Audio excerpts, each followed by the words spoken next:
जो सबसे बड़ा केस बात का बतंगड़, जिसे अंग्रेजी में to make a mountain out of a molehill कहते हैं, वो आज माउंटेन जो है वो बुरी तरीके से गिरा है।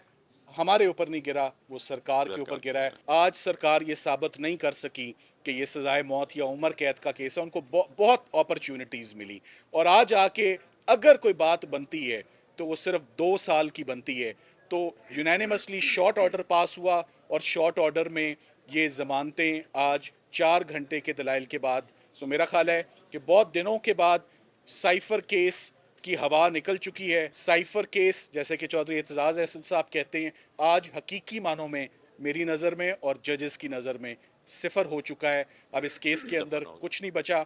हमारे साथ अली बुखारी साहब ने आज बड़े ज़बरदस्त दलाइल दिए शाह महमूद कुरैशी साहब के बिहाफ पर, और दोनों पटिशनर्स को एक ऐसा मौका भी आया कि शाह महमूद कुरैशी साहब का केस सुनते हुए ऑनरेबल जजेस ने कहा कि हमने कह दिया कि उनकी स्पीच में कुछ ऐसा नहीं है कि उन्होंने कोई जुर्म कमिट किया। जी सर, आज सरदार तारिक मसूद साहब, ऑनरेबल जज सुप्रीम कोर्ट की सरबराही में 3 रुकनी बेंच ने मिस्टर जस्टिस अतर मिनिल्ला साहब, मिस्टर जस्टिस मंसूर अली शाह साहब ने, जैसे कि आपने सब ने देखा और सुना, तकरीबन 4 घंटे की समाअत के बाद इमरान अहमद खान न्याजी साहब की और शाह महमूद कुरैशी साहब की आज जमानत साइफर केस में मंजूर की है।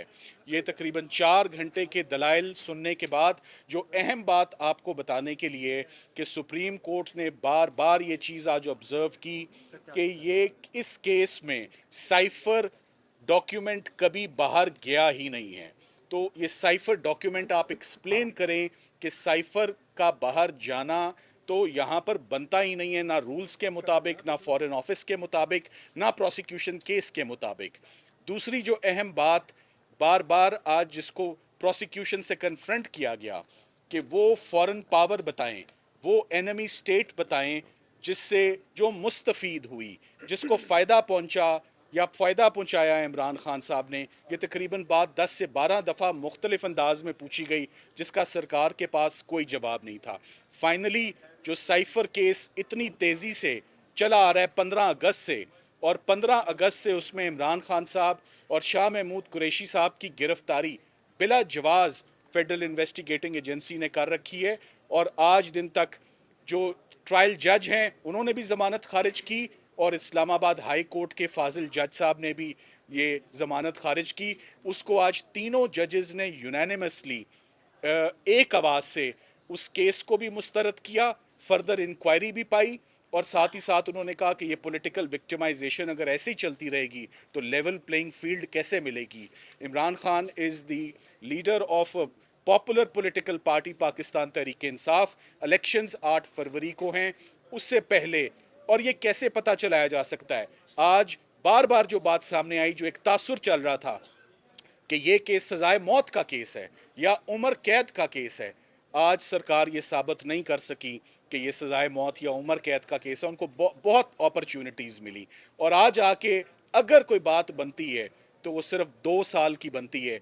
तो यूनानिमसली शॉर्ट ऑर्डर पास हुआ और शॉर्ट ऑर्डर में ये जमानतें आज 4 घंटे के दलाइल के बाद, सो मेरा ख्याल है कि बहुत दिनों के बाद साइफर केस की हवा निकल चुकी है, एक बात का बतंगड़ बनाया गया और आज साइफर केस अपने अंजाम को पहुंच गया। जैसे इसमें बेल और ऐसी ऑब्जर्वेशंस आई हैं, ऐसे व्यूज़ एपेक्स कोर्ट के, सुप्रीम कोर्ट ऑफ पाकिस्तान के आ गए हैं, जिनको अब ट्रायल में संभालना सरकार के लिए बहुत मुश्किल है। मेरा ख्याल है बेहतर ये होगा कि अब वो किसी और केस की तरफ जो है वो रुख करें, जो कि एक ट्रेंड चल रहा है अनफॉर्चुनेटली कि एक के बाद एक मुकदमा। फेडरल इन्वेस्टिगेटिंग एजेंसी इससे पहले भी आपको मालूम है फॉरेन फंडिंग केस में किस्मत आजमा चुकी है, कामयाब नहीं हुई। 3 FIRs दी, कामयाब नहीं हुई। सो जब तमाम मुकदमात ख़त्म हो गए, दहशत गर्दी के, कत्ल के, सेडिशन के, म्यूटनी के, तो उसके बाद फिर रुख फाइनली साइफर के मुकदमे की तरफ किया गया।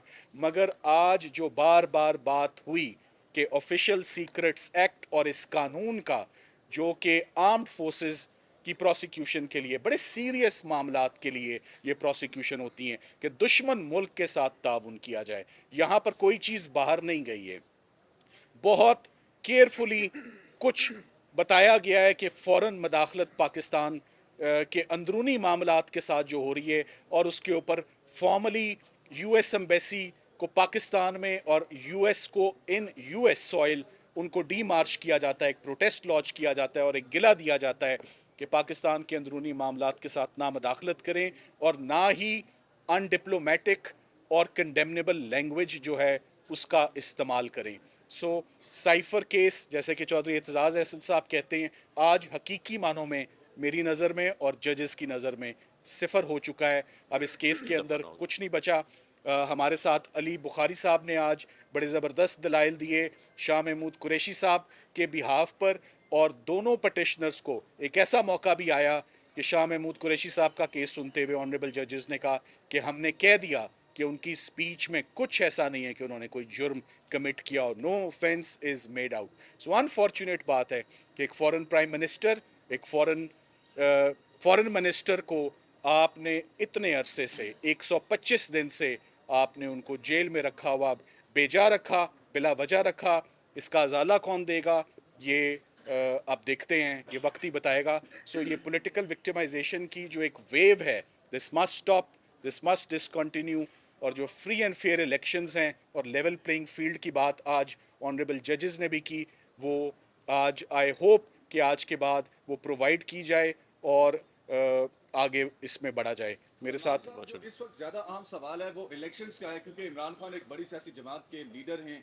क्या उनकी रिहाई अमलन हो पाएगी, ये सवाल बहुत अहम है, क्योंकि इससे पहले तोशाखाना में रिहाई के ऑर्डर्स आए, जमानत मंजूर हुई, but Imran Khan still in jail. तो क्या इमरान खान की रिहाई के लिए मजीद क्या करना होगा, कौन से आपके पास ऑप्शंस हैं, क्या हर्डल्स हैं, अभी कितने केसेस में? देखिए, आज बहस में 2 से 3 मरतबा सुप्रीम कोर्ट ने ऑब्जर्व किया, हेड ऑफ द बेंच ने, कि इमरान खान साहब की ज़मानत का 50 सफ़ों पर मुश्तमिल फ़ैसला क्यों दिया गया, इतनी लंबी ऑब्जर्वेशंस क्यों दी गई हैं, टेंटेटिव असेसमेंट होती है। सो उनके रास्ते में बहुत ज़्यादा मुश्किलात, बहुत ज़्यादा केसेस बनाए जा रहे हैं, गिरफ्तारी एक के बाद एक मुकदमे में की जा रही है। अब देखना ये है, असूली तौर पर तो उन तमाम मुकदमों में आप देख लें कि इमरान खान साहब की तकरीबन इस मुकदमे में गिरफ्तारी से पहले हर मुकदमे में उनकी ज़मानत कबल अज़ गिरफ्तारी मंजूर हुई, यानी प्री अरेस्ट बेल उनकी एक्सेप्ट हुई।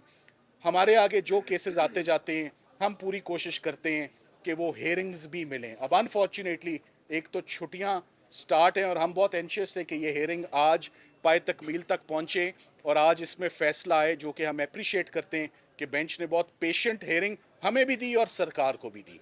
खुल के हमने भी अपना केस प्रेजेंट किया और उनको भी मौका मिला।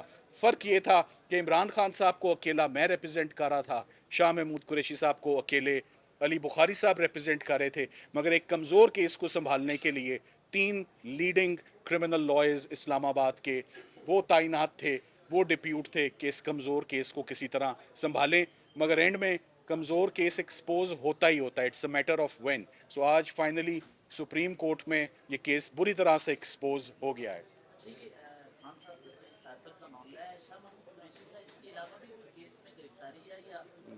नहीं, शाह महमूद कुरैशी साहब के जितने भी जी FIRs थी यहाँ पर, उन सब में इस्लामाबाद में उनकी बेल बिफोर अरेस्ट थी और सब की सब बेल बिफोर अरेस्ट उनकी जो है वो कंफर्म हुई हुई। रेस्ट ऑफ द जो उनकी FIRs थी मुल्तान की और लाहौर की, वो भी सारी उनके ऊपर बेल बिफोर अरेस्ट के ऊपर है, इसलिए उनकी और किसी केस में भी गिरफ्तारी शाह नहीं है। महमूद कुरैशी साहब इस वक्त वो इस ऑर्डर के बाद, शॉर्ट ऑर्डर के बाद वो रिहाई के हकदार हैं और उनको फ़ौरन रिहा करना चाहिए। और इमरान खान साहब की भी प्री अरेस्ट बेलें बहुत सारी जो हैं वो कंफर्म हो चुकी हैं और बहुत सारी दोबारा ट्रायल जजेस के पास हैं। सो खान साहब की भी रिहाई अगर किसी और केस में मतलूब नहीं है, वो केसेस जो हैं वो भी आपके पास, आपके सामने, आपके नोटिस में ही हैं।